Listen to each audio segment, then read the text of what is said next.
A quick breakdown of what has been going on over the past few days when it comes to the far-right/EDL demonstrations and riots that have been taking place across the country. Essentially what happened is that the far-right have organised demonstrations up and down the country against Islam, against immigration, and generally against anybody that isn't a white patriot. Islam and Muslims have been specifically targeted to the point where the marches that these far-right activists are going on end up specifically at the mosques. They've been targeting Muslim women. A Muslim woman in Middlesbrough was attacked with acid.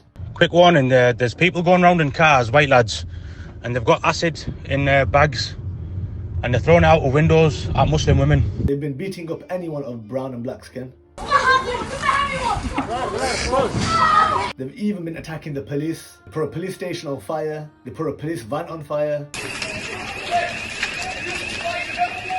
Now what's led to these demonstrations? Two things really. Number one, you had false information about the attack in Southport where 3 young girls were attacked and it was blamed that a Muslim was the perpetrator, even though a few days later it turned out to be a black Christian man whose parents were from Rwanda. Had nothing to do with Islam.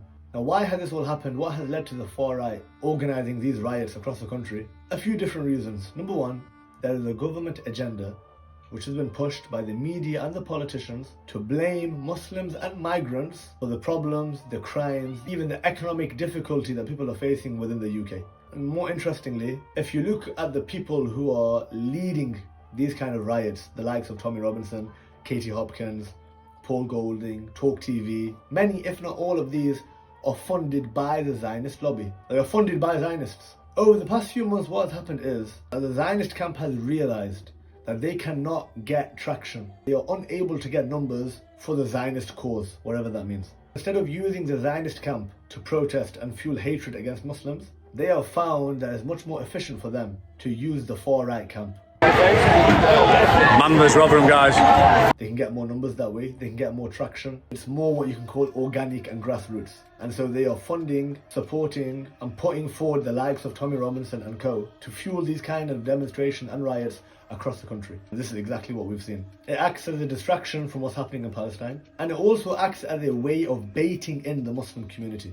What I mean is, if you attack and marginalise the Muslim community or any group of people, you are going to get a reaction. You will get a response. They are hoping that the Muslims respond in a bad way. We don't need to cause a scene.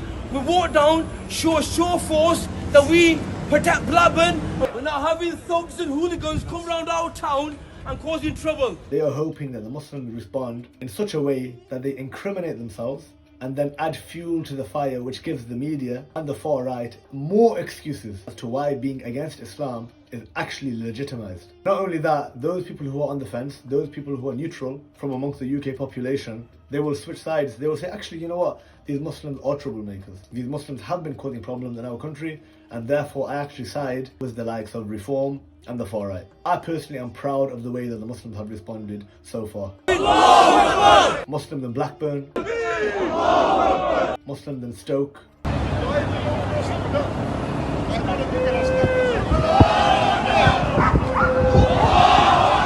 in Preston, what is to come next in London, in Birmingham. Muslims have been able to repel these far-right thugs from attacking their property, from attacking their places of worship. To defend your property, to defend your house, and especially to defend the house of Allah is a right that the Sharia gives us, and it's also a legal right for us to defend ourselves. And this is what we are doing. We are not going to confront them in their pubs and in their town centres and at their town halls. We're